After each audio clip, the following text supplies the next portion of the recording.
And we're live. All right. Hello, everyone. Welcome back to this week's show of The Author's Dilemma. It is Thursday evening, and we have a special guest with us this evening, N.L. Blanford, and we will get to her in a second. I am J.E. Jack, and I write horror and paranormal thrillers. I'm Hyrum Hawks, and I write hard sci-fi and sci-fantasy. I'm Jennifer Carr, and I write Christian romantic suspense and clean contemporary romance. And N.L. Blanford, what do you write? I write psychological thrillers and comedic thrillers. Oh, that's awesome. Exciting.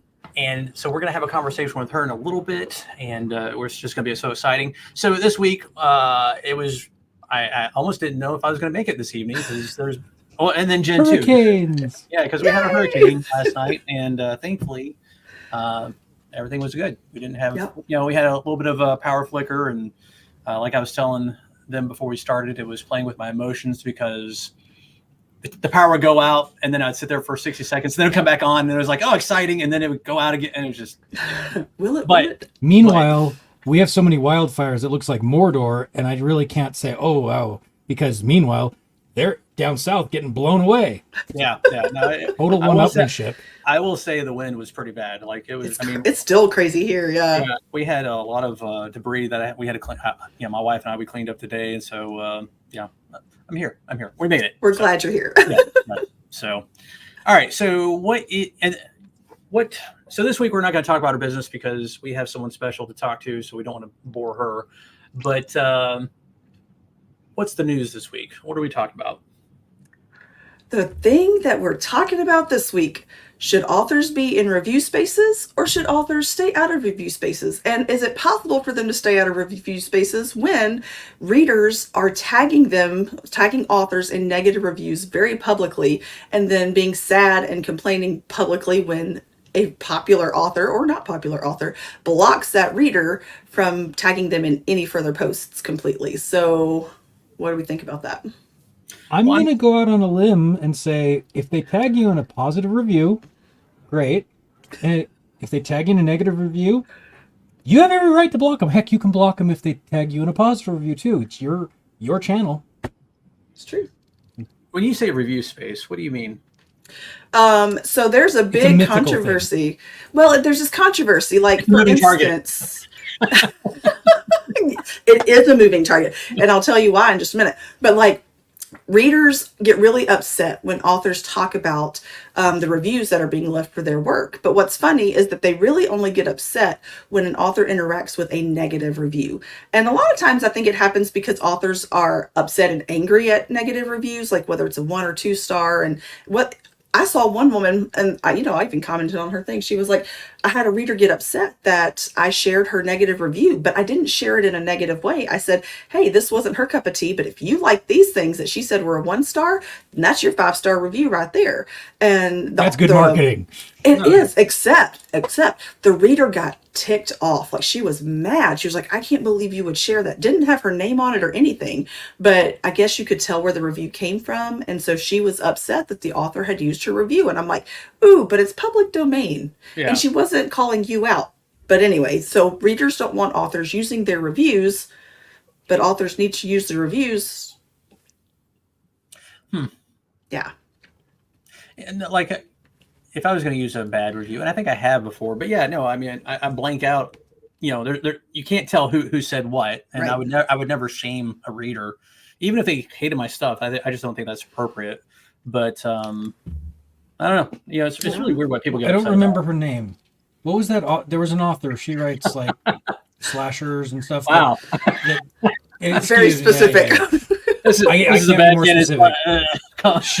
She had a reviewer named Scott who kept emailing her. I don't remember her name. It was Geneva Rose. Yes. There. I know what you're talking about. And she made bank off that. She just kept lambasting Scott because Scott kept emailing her. And that's different. If you're invading their space, that is no longer review space. That is personal space. Right. That's very different. Yeah. And I think she did such a good job because she kept saying, sorry, Scott, I'm not going to stop writing books like you suggested. It was hilarious. Yeah. And you suggested that I write better books. Not going to do that either. And it's like, she just was very comedic. She's funny. That's amazing. I mean, people, frustrating. Humans. Natasha, do you have an opinion on readers and Yeah. review spaces? And Oh my gosh.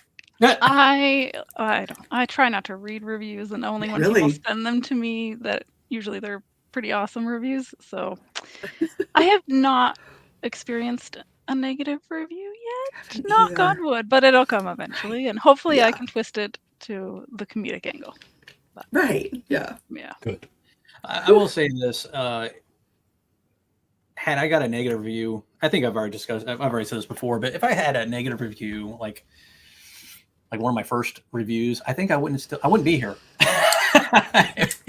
Because they're hard. because writing is such a you're bearing your soul, you're bearing your creativity, and you're sharing it with the world, and it's tough, but thankfully, you get good reviews, and hopefully you get enough good reviews to buffer that one or two. And the thing is no matter what you write, someone's not going to like it, but someone will, and that's what's amazing is you go to Amazon and you just do a weird search, you'll find that there's people out there that are buying some weird stuff and giving it 5 stars. Yeah.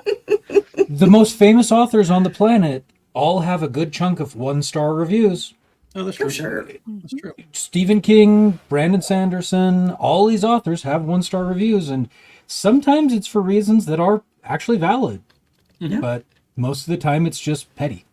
And we're Right. as an author, I'd just recommend if they interact with you, you can interact with them politely. Right. Yeah. Be kind. I also think that there's no reason for a negative review to get personal. Like, with the whole Scott and Janita Rose thing, like that was funny. I don't even know if Scott was real. Like, I know that he was to begin with, but at what point did it become a marketing ploy? I don't know. It was funny. But like when a book review is not about the book and it becomes about the author, that's also a problem. So if you are a reader and you're leaving a review, make it about the book, make it about the work, and maybe keep. Oh, no, and you're absolutely right. And I mean, I pay attention to my reviews, good and bad, because I want to see it's like a litmus test of what's going on with my readers. Like if they don't like, and I really like, I don't like critical.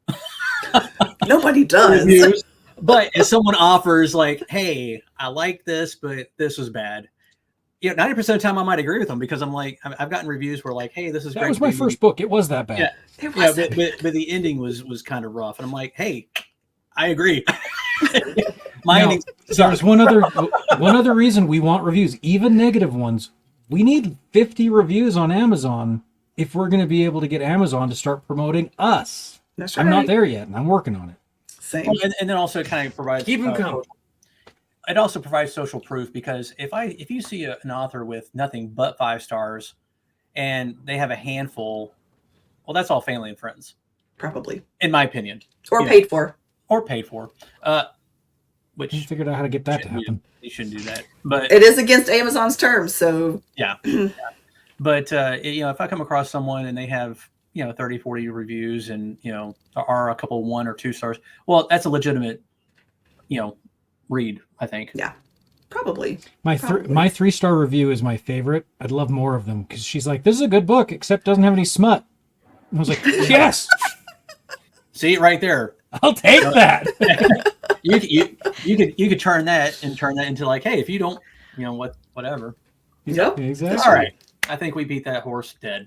There was something else. Okay, so Dave Chesson with Kindlepreneur sent out an email this week talking about Amazon is now doing more.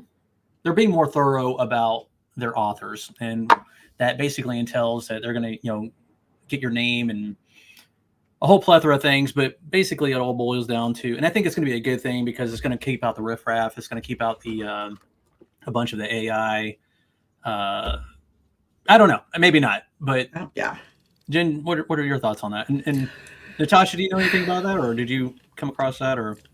Yes, I also got that email. I get his emails as well. So Yeah. you just have to upload either your driver's license or your passport, I believe, some form of ID so they can verify your identity. I did that like 2 years ago. They haven't stolen my identity yet. Yeah, well, and also, like, aren't they requesting it? Like, because I haven't seen a place to do that yet. Are you supposed to go do it proactively? Because I thought they were just sending emails and telling people. I don't know. Like, I didn't see. I buy so much stuff on Amazon anyway. Yeah, I mean, they know who I am. They can find me. I shop there enough. Excuse me, sir. I think you know who I am. Mr. Bezos and me go way back. Yeah. Back when Amazon was a bookseller. Oh man, yeah. When I was overseas, man, Amazon was like the thing. The good old days. The good old days. Yep. All right. Well, that was glossing that over. So now tonight we're going to talk to. Now, do you prefer being called Natasha, or do you want to like what do you like to be called? I'm good. Natasha's fine. Yeah.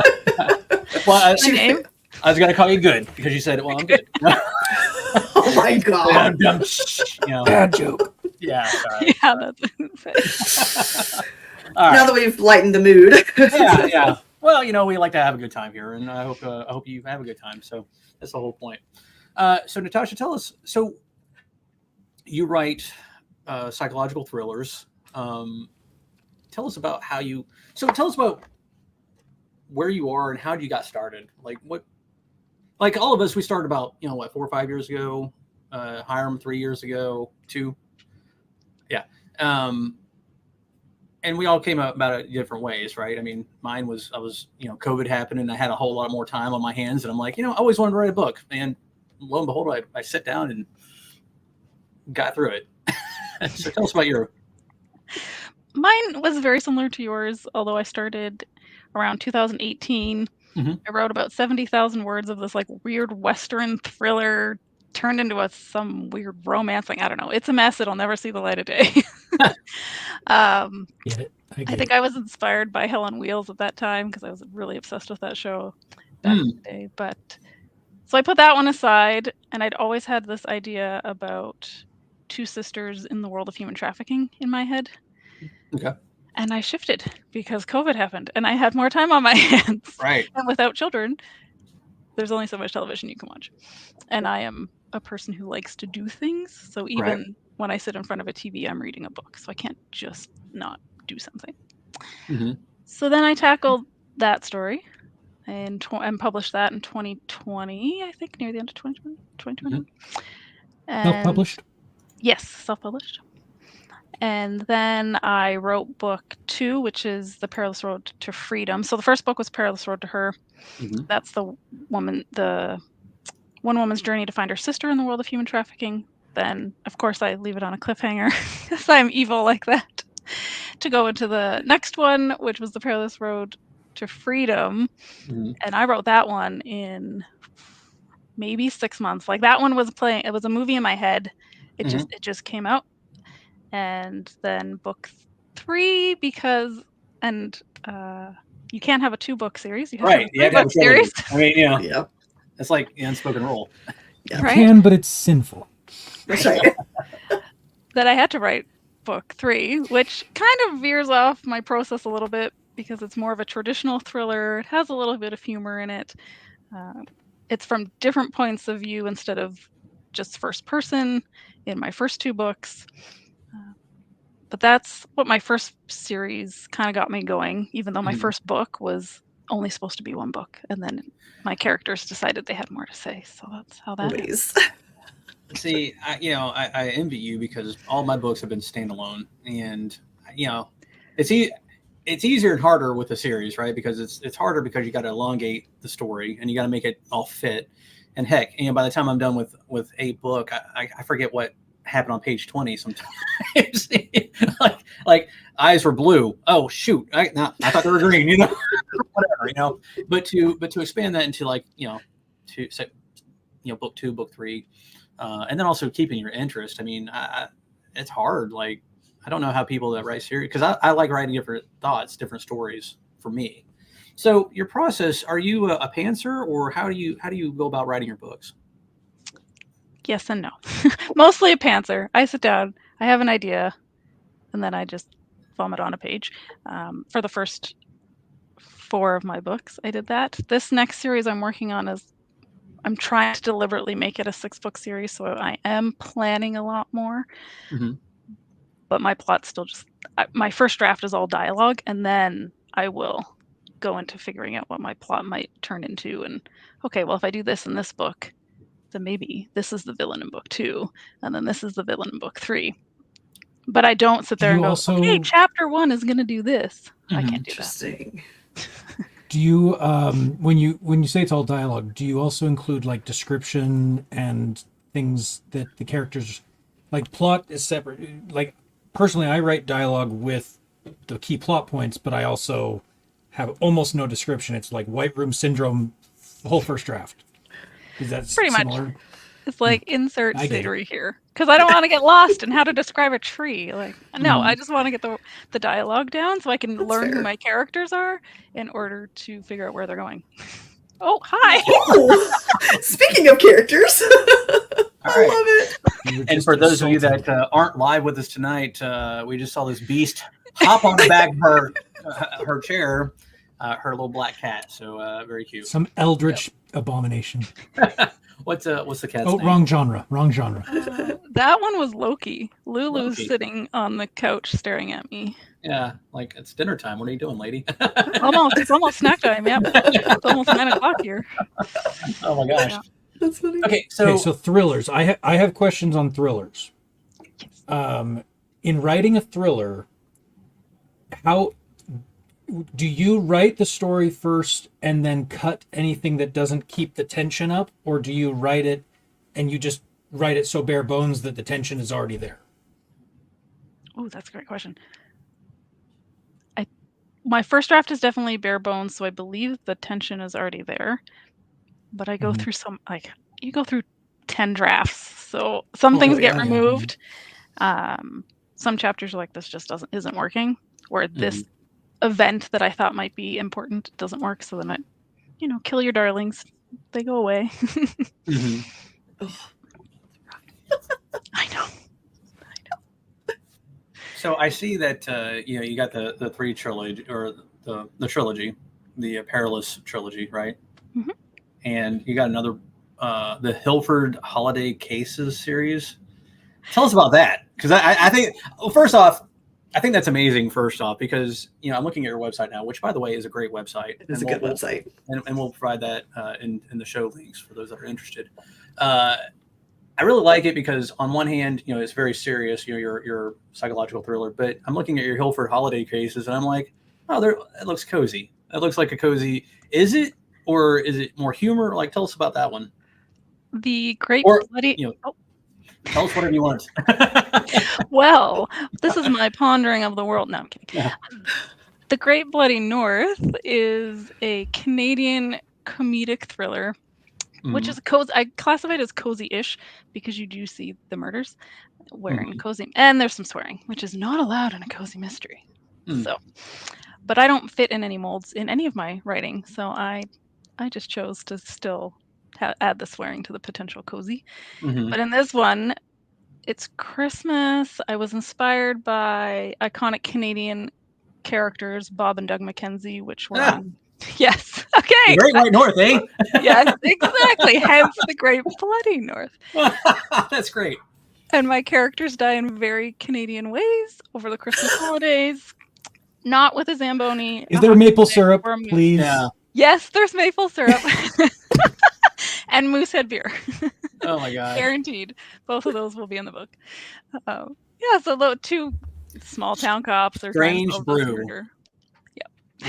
Was the best. Which I don't know, Jen, if you're familiar with that, or Hyrum. Okay, well. Oh, I know. I'm showing my age.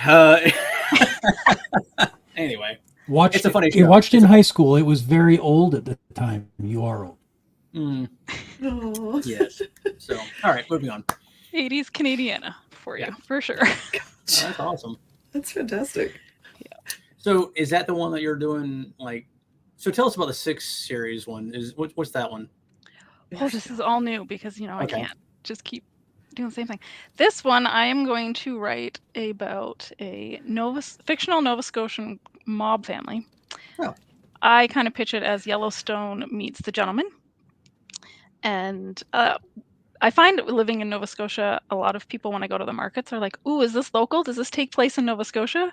And I'm like, I've only lived here a year, so no. Now I am setting a book deliberately in Nova Scotia. Nice. However, there's a lot of, drugs and human trafficking and illegal business in all parts of the world. So I will tackle that nonchalantly in my book. Just another day at the computer writing. It's all good. Okay, this is a question. In America, we tend to have our villains have a British accent or a German accent. What do they do in Canada? Is it the same? Is it French? No, I'm kidding. Yeah. They are not. Oh. Because of Quebec. No, I'm kidding. In my first series, actually, William did have a slight British accent.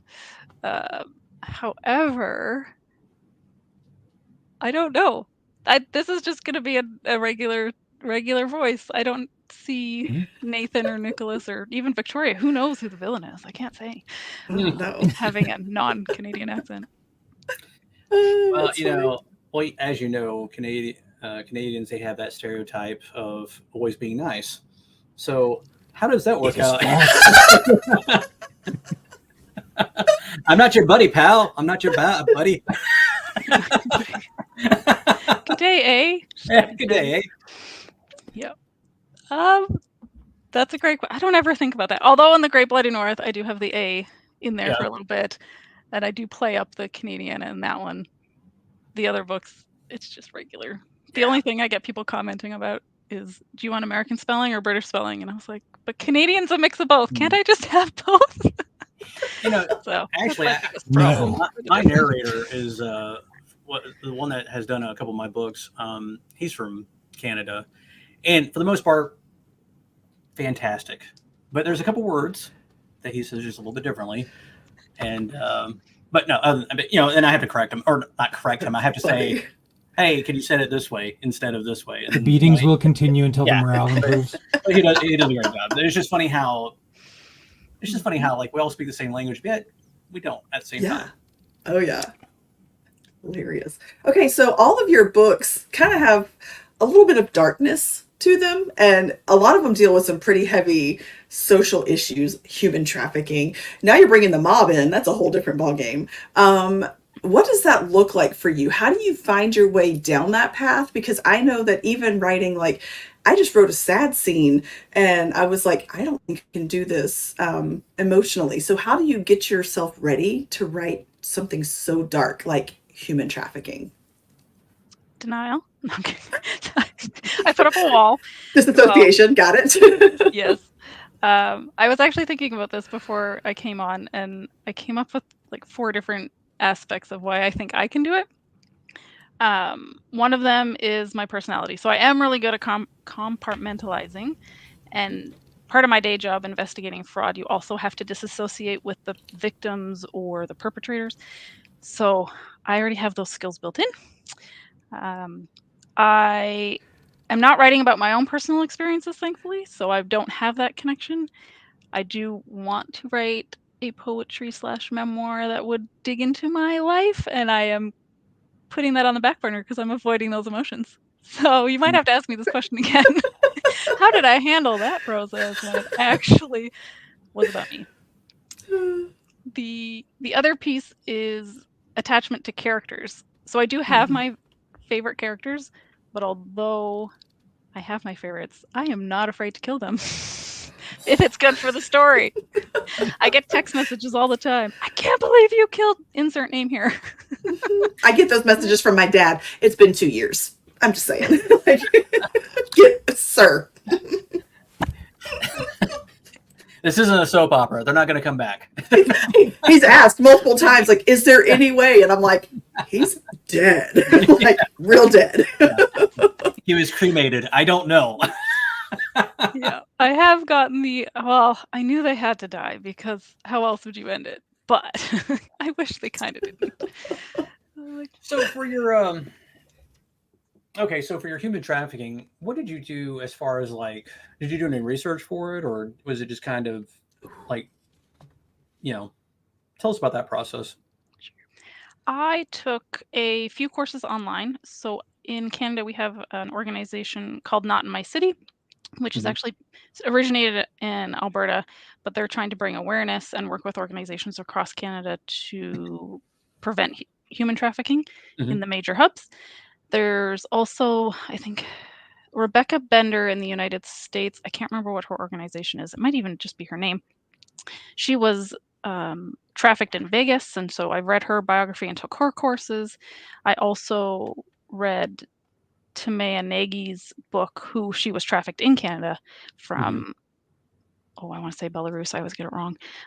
Brought over here thinking she was going to be a babysitter. Right. And so I did some research that way.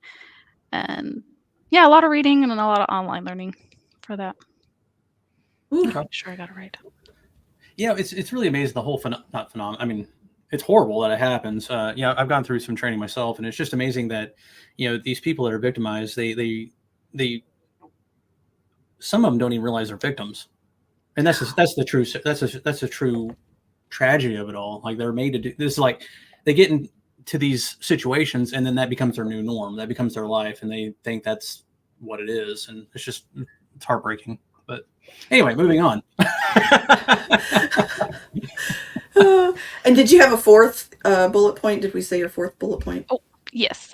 So for writing dark, there's taking breaks and just reminding yourself that, like, if it does get heavy, you don't have to keep going at that point, and to sit back and maybe write a lighter scene and then go back to the dark scenes, for sure. So you have a full-time job and you write. Yeah, we all do, right?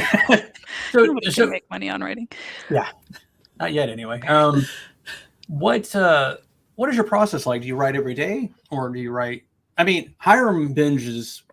He won't write all week, and then on one day he'll write 30,000 words. And Jen, she's the writing disorder. She'll write like every other day, or she's when I'm in a project, I'm pretty steady. Like, I do like little bites every day, like 500 words a day, when I'm in a project, which I need to start one. But so what is your process? I would say, I guess I'm a binge writer. I was trying to do every morning and would get up early before work, because after work I'm brain dead. Mm-hmm. But then I decided, I should probably get some exercise in my life. So now I take my dog for a long walk every morning. So now I don't have writing time. But weekends, when I'm not renovating my house, when I take breaks, like I have a week off in October, so I am renting an Airbnb and saying goodbye to my husband and my pets, and I am focused on editing, writing, whatever writing task I'm into. And then, I can get 30, 60,000 words written if I need to, because I'll just go. Yeah. When I'm in the zone. I love that place. How I do it. So your books, what is your average word count? I'd say 80 to 95,000. Okay. All right. And that's still a little long for a thriller, isn't it? I think thrillers average about 80. Yeah. Freedom was 96,000, I think. And the other two were 80. And then The Great Bloody North was around 65, I think. But yes, my current novel is at 94,000 words, and I need to get it. Don't ask me how long mine are.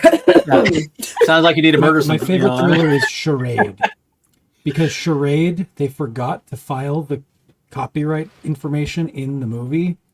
And so when they released the movie, it was into the public domain by accident.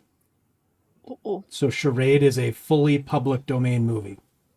Ooh. By accident. Thus it's my favorite, because you can steal it and do whatever you want with it. Yeah. Don't make that mistake. New fear unlocked. Yeah, no. Oh my god. So how long does it take you so from start to finish, you'll say you got an idea tomorrow for a book. From start to finish, how long, and I know it's different. I mean, this is just very, out there. Like, how long does it take you from start to finish, like editing, going through your book covers, to get it out there into the public? I'd say a year and a half, maybe. Although I think this next one, I just got my feedback from my beta readers, and I had started it last December. I think it is going to need quite a bit of work, so maybe a spring release. I was kind of hoping for November, but it's not there yet. So that would make it a year and a half. Okay. On a good year. What a good year end. I moved across the country at one point, and a book was delayed for a year, so that one took 2 years to do. I But life understand. happens. Yeah, life will punch you in the face, and you have to take a break every once in a while to kind of, get back to it. Okay, so you're what? Nothing. It was just Jen? like we were all just kind of. No, I was like, should I say anything? Should I say something? Yeah, go ahead. Hop in there. I was gonna make the comment. I was like, that's the beauty of self-publishing, right? Like it can take you a year and a half to get a book out there. Now, is it mean of you to take that long when you leave people on a cliffhanger? I mean, probably not. But thankfully, I did not leave people on cliffhangers. Oh, that one. I think those ones were 6 months apart, so it wasn't that cruel. Right. So but if you're the cliffhanger type, probably not. No, I'm just kidding. But that is the beauty of self-publishing, is that you can have that flexibility for life to punch you in the face and take you out of the game for a few minutes. Yeah. Yeah. So are you pretty rigid as far as like when you publish, as like your schedule? Like your beta readers, do you have like a particular set of time, like a month for this, then a month for rewrites, and a month for this, and then like. Because Jen, hers book is coming out momentarily. October 1st. Mm-hmm. Yeah, she knows. I mean, she knew that. Oh, I have a schedule. Like my beta readers got it this day. I expected it back this day, and my ARC readers got it this. I have a schedule printed out. I'm not like that at all. I'm people get my book when it's done, and it's like surprise, here it is. Which I need to do a better job of my book launches, but. I was just kind of curious if you were the same or what your process was on that. I want to get to that point, but I'm not there yet. So I've joined a writing group out here in Nova Scotia, which has really been the first group that I've been able to discuss writing with and give feedback and get feedback. During COVID, when I decided to write a book, everything was online and I didn't know anybody. So I have my editor and my sister-in-law who've been giving me amazing feedback, but I've only just now started to expand my group. So I do hope to get to a point where I can say, hey, it's January. You can expect a book in July. You could, or whenever. Yeah. Right now, thankfully, part of the writing group is a critique portion, and it just worked out that between August and September, they just focused on my manuscript. So that's very brave because Hyrum, I mean, heck, he goes to several writing groups. I don't. I'm like, nope. Surprise! Here's this book. I mean, like I have beta readers and they know it's coming, that kind of thing. But I don't do writing groups. Like I don't know why they freak me out so bad. Probably because it's made up of authors. And like I got an early review of my book today from an author, and I sent Rob a message and I said, authors scare me. Like I didn't even want to read it because I knew it was coming from an author, because I was just like because I know I'm that kind of critic too. And so I'm like, right. But anyway, I mean, plug the for author writers syndrome groups. is. I just had I just had the writers group last week. I hope my bandwidth. I've been getting a little slowness, but anyway, the writers groups give you great feedback too, because they'll ask the questions you should have asked but didn't because you're too close to it. That's true. So they ask, "Hey, why is your character doing this?" I don't know, because I'm an idiot, and now I've fixed that. Because I wanted them to. And, go ahead. Oh, I was going to say, and depending on where your story resides, if somebody is from there, they can point out, hey, in Nova Scotia, we use balsam fir Christmas trees, not pine trees. Oh, hey, if you're in Europe, houses aren't made of plaster, so you can't punch a wall. They'll break their hand. Why did he punch a wall? Like those kinds of things that I never would have thought of. The little things you don't research. Yeah. So they're helpful that way, too. Now, my process is to kind of help me know my story is going some places. Like every 5,000 words, I send it to a very small group of people that I trust to give me good feedback. Like, so that's kind of like my I'm glad that they do, but that's kind of like my writing group as well, but they don't write. But they all have opinions. Yeah, but they all have opinions. But they also tell me, hey, like what's going on here? I mean, they're good at figuring the story out. So I'm appreciative of that. So, well, cool. So what's the project you're working on now, and what do you have going on right now, and what's coming up? Well, I'm this weekend, if anybody in Nova Scotia is watching, I am at the Chester Market just selling my books. And then I'm hopefully doing some writing workshops coming up at some local libraries. And then I will be doing my editing on these. I believe it's going to be called Escaping Victoria. I don't know. Name could be changed at any moment because it was changed last week. But that's the Bob thriller series. So I'm still working on book 1. And then I got to figure out what's going to happen this entire series, because otherwise I need to resolve. I have a really bad habit of not resolving my endings of my books. And 2 people have pointed it out with this one that I need a better ending. So I'm working on that in the hopes that I can launch this book in the spring. There is advice. There is traditional advice we give on this podcast. Well, mainly me. Consider dragons or space aliens. Okay. Resolves everything. You don't have to take the advice. That's the great part about writing. Space lobster. Space lobster. Space lobster. Go for it. Space lobster. Wow. That would resolve a lot and nothing all at the same time. Yeah, a lot of confusion. I don't know. What more resolution do you need? That's great. And do we have a pop up of her website? 1 second.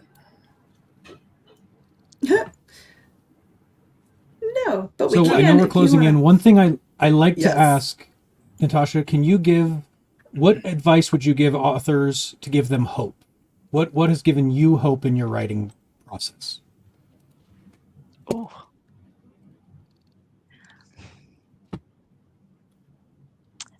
Oh gosh, that is good. You should have sent that to me earlier. I need to think about that one. Goodness. Okay. Well, to give them hope, I guess I would say remember who you're writing for, and I hope that's for yourself. Because with AI and all the things that are happening, it can be very easy to be discouraged in, well, nobody's going to find my book. The robots are writing them better, are writing them anyway, so what's the point? But if you remember why you're doing it and enjoy doing it, then just keep going and focus on that. That would be my message. I have 2 questions.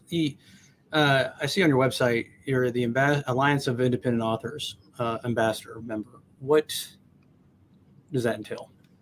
So I am the Canadian ambassador, and the Alliance of Independent Authors is an international nonprofit organization that advocates for the representation of independent authors.